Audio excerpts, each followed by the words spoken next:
The Businessman by Edgar Allan Poe. Method is the soul of businesso LDSing.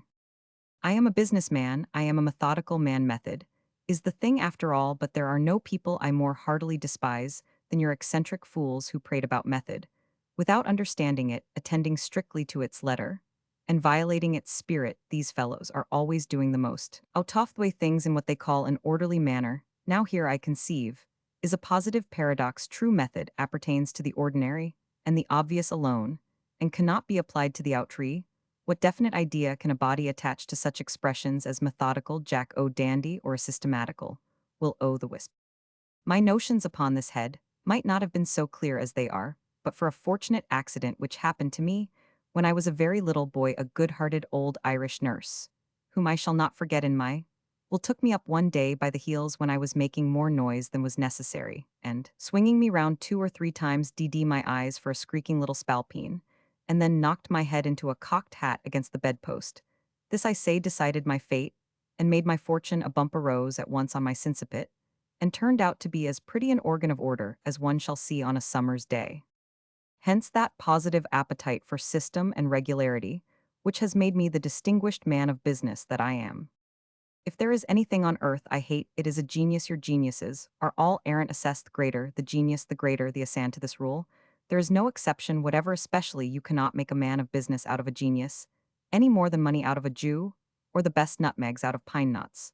The creatures are always going off at a tangent into some fantastic employment or ridiculous speculation, entirely at variance with the fitness of things, and having no business whatever to be considered as a business at all. Thus you may tell these characters immediately by the nature of their occupations.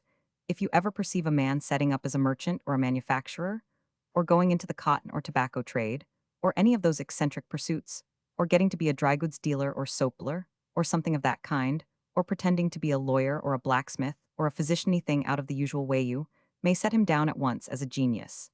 And then according to the rule of three, he's an ass. Now I am not in any respect a genius, but a regular businessman. My daybook and ledger will evince this in a minute. They are well kept, though I say it myself. And in my general habits of accuracy and punctuality, I am not to be beat by a clock. Moreover, my occupations have been always made to chime in with the ordinary habitudes of my fellow men. Not that I feel the least indebted upon this score to my exceedingly weak-minded parents, who beyond doubt would have made an errant genius of me at last if my guardian angel had not come in good time to the rescue. In biography, the truth is everything, and in autobiography it is especially so. It I scarcely hope to be believed when I state, however solemnly, that my poor father put me, when I was about 15 years of age, into the counting house of what be termed a respectable hardware, and commissioned merchant doing a capital bit of business. A capital bit of fiddlestick. However, the consequence of this folly was that in 2 or 3 days I had to be sent home to my butt-headed family in a high state of fever, and with a most violent and dangerous pain in the sincipit, all around about my organ of order. It was nearly a gone case with me then, just touch and go, for 6 weeks, the physicians giving me up and all that sort of thing. But although suffered much, I was a thankful boy in the main. I was saved from being a respectable hardware and commission merchant doing a capital bit of business, and I felt grateful to the protuberance which had been the means of my salvation, as well as to the kind-hearted female who had originally put these means within my reach. The most of boys run away from home at 10 or 12 years of age, but I waited till I was 16. I don't know that I should have gone even then, if I had not happened to hear my old mother talk about setting me up on my own hook in the grocery. Way only think of that. I resolved to be off forthwith and try and establish myself in some decent occupation without dancing attendance any longer upon the caprices of these eccentric old people, and running the risk of being made a genius of in the end. In this project I succeeded perfectly well at the first effort, and by the time I was fairly 18, found myself doing an extensive and profitable business in the tailor's walking advertisement line. I was enabled to discharge the onerous duties of this profession only by that rigid adherence to system, which formed the leading feature of my mind. A scrupulous method characterized my actions as well as my accounts. In my case, it was method, not money, which made the man, at least all of him, that was not made by the tailor whom I served at 9 every morning. I called upon that individual for the clothes of the day. 10 o'clock found me in some fashionable promenade or other place of public amusement. The precise regularity with which I turned my handsome person about so as to bring successively into view every portion of the suit upon my back, was the admiration of all the knowing men in the trade. Noon never passed without my bringing home a customer to the house of my employers, Messrs. Cut Comedian, I say this proudly. But with tears in my icever, the firm proved themselves the basest of ingrates. The little account about which we quarreled and finally parted cannot in any item be thought overcharged by gentlemen really conversant with the nature of the business upon this point. However, I feel a degree of proud satisfaction in permitting the reader to judge for himself. My bill ran thus. Messrs. Cut Comedian Merchant Tailors to Peter Proffit Walking Advertiser Doctors. The item chiefly disputed in this bill was the very moderate charge of 2 pennies for the dickey upon my word of honor. This was not an unreasonable price for that dickey. It was one of the cleanest and prettiest little dickeys I ever saw, and I have good reason to believe that it affected the sale of 3 Petershams.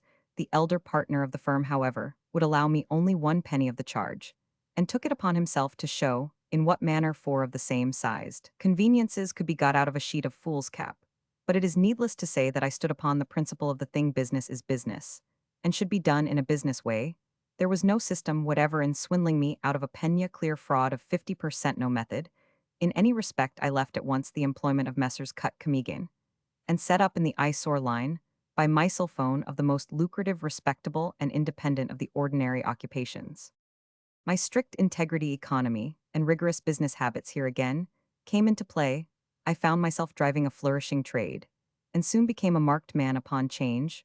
The truth is I never dabbled in flashy matters, but jogged on in the good old sober routine of the calling in which I should no doubt have remained to the present hour, but for a little accident which happened to me in the prosecution of one of the usual business operations of the profession.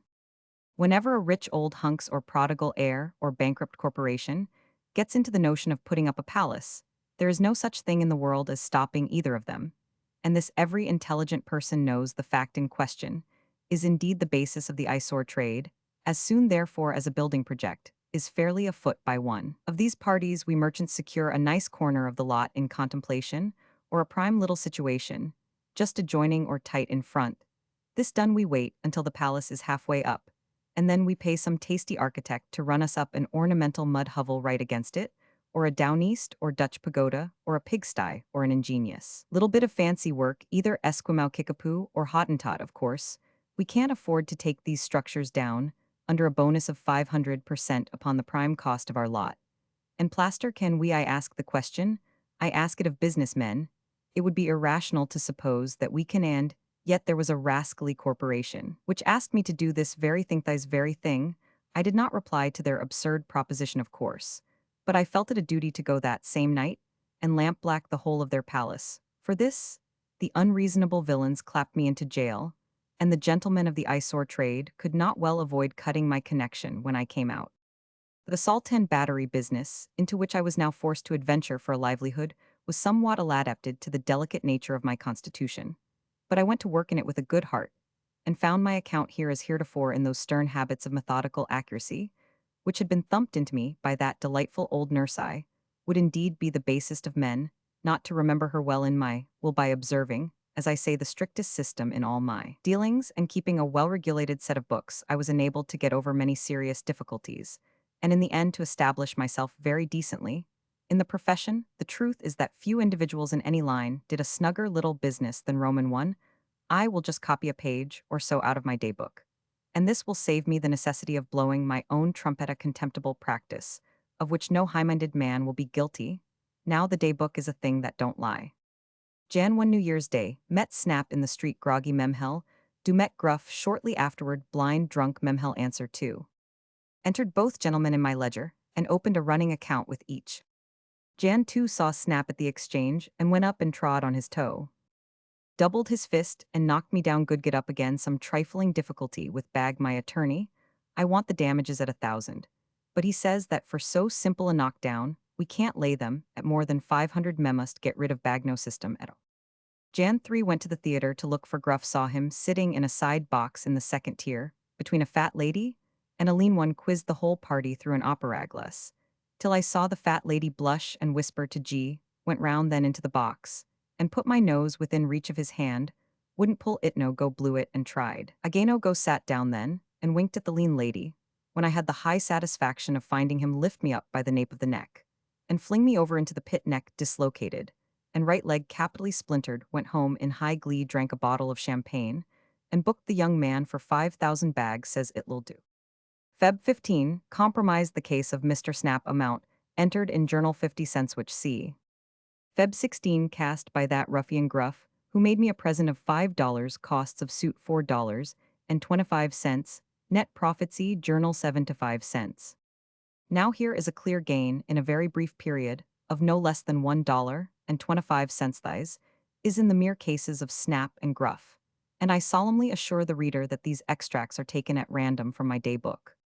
It's an old saying, and a true one, however, that money is nothing in comparison with health. I found the exactions of the profession somewhat too much for my delicate state of body, and discovering at last that I was knocked all out of shape, so that I didn't know very well what to make of the matter, and so that my friends, when they met me in the street, couldn't tell that I was Peter Proffit at all, it occurred to me that the best expedient I could adopt was to alter my line of business. I turned my attention, therefore, to mud dabbling, and continued it for some years. The worst of this occupation is that too many people take a fancy to it, and the competition is in consequence excessive. Every ignoramus of a fellow, who finds that he hasn't brains in sufficient quantity to make his way as a walking advertiser, or an eyesore prig, or a salt and batter man, thinks of course that he'll answer very well as a dabbler of mud. But there never was entertained a more erroneous idea than that it requires no brains to muddable, especially. There is nothing to be made in this way without method. I did only a retail business myself, but my old habits of system carried me swimmingly along. I selected my street crossing in the first place with great deliberation, and I never put down a broom in any part of the town, but that I took care too to have a nice little puddle at hand, which I could get at in a minute. By these means, I got to be well known as a man to be trusted. And this is one half the battle, let me tell you. In trade, nobody ever failed to pitch me a copper, and got over my crossing with a clean pair of pantaloons, and as my business habits in this respect were sufficiently understood, I never met with any attempt at imposition. I wouldn't have put up with it if I had never imposing upon anyone. Myself, I suffered no one to play the possum with me. The frauds of the banks, of course, I couldn't help their suspension put me to ruinous inconvenience. These, however, are not individuals, but corporations, and corporations, it is very well known, have neither bodies to be kicked nor souls to be damned. I was making money at this business, when in an evil moment I was induced to merge it in the curse batteringa, somewhat analogous, but by no means so respectable a profession. My location, to be sure, was an excellent one, being central, and I had capital blacking and brushes. My little dog, too, was quite fat and up to all varieties of snuff. He had been in the trade a long time, and I may say understood it. Our general routine was this: Pompey, having rolled himself well in the mud, sat upon end at the shop door until he observed a dandy approaching in bright boots. He then proceeded to meet him, and gave the Wellingtons a rub or two with his wool. Then the dandy swore very much and looked about for a bootblack. There I was full in his view with blacking and brushes. It was only a minute's work. And then came a sixpence. This did moderately well for a timing. Fact, I was not avaricious, but my dog was. I allowed him a third of the profit, but he was advised to insist upon half. This I couldn't stand, so we quarreled and parted. I next tried my hand at the organ grinding for a while, and may say that I made out pretty well. It is a plain, straightforward business, and requires no particular abilities. You can get a music mill for a mere song, and to put it in order you have but to open the works and give them 3 or 4 smart raps with a hammer. It improves the tone of the thing for business purposes more than you can imagine. This done, you have only to stroll along with the mill on your back until you see tanbark in the street and a knocker wrapped up in buckskin. Then you stop and grind, looking as if you meant to stop and grind till doomsday. Presently a window opens, and somebody pitches you a sixpence with a request to hush up and go on, etc. I am aware that some grinders have actually afforded to go on for this sum, but for my part, I found the necessary outlay of capital too great to permit of my going on under a shilling.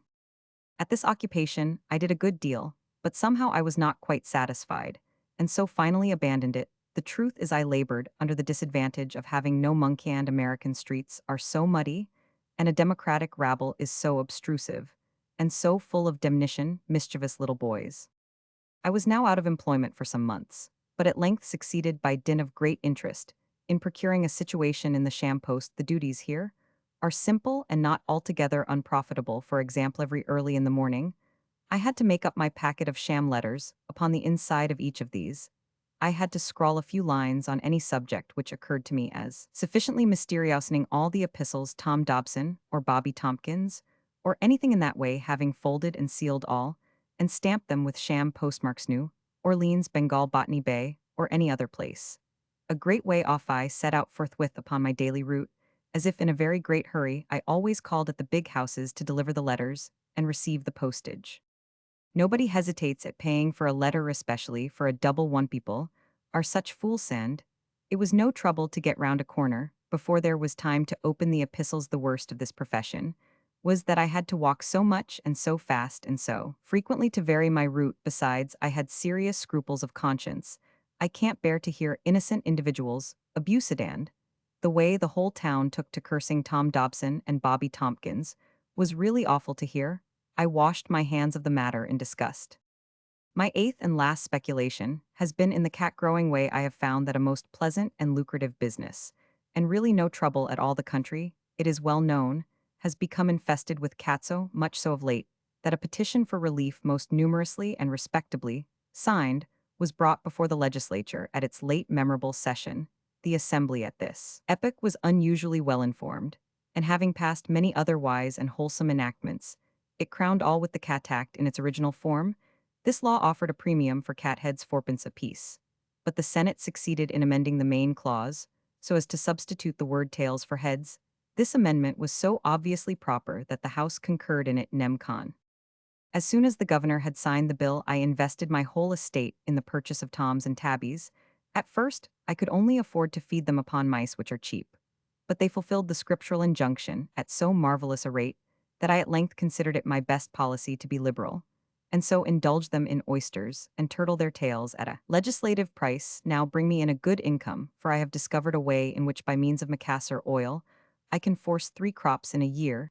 It delights me to find, too, that the animals soon get accustomed to the thing, and would rather have the appendages cut off than otherwise. I consider myself therefore a made man, and am bargaining for a country sat on the Hudson.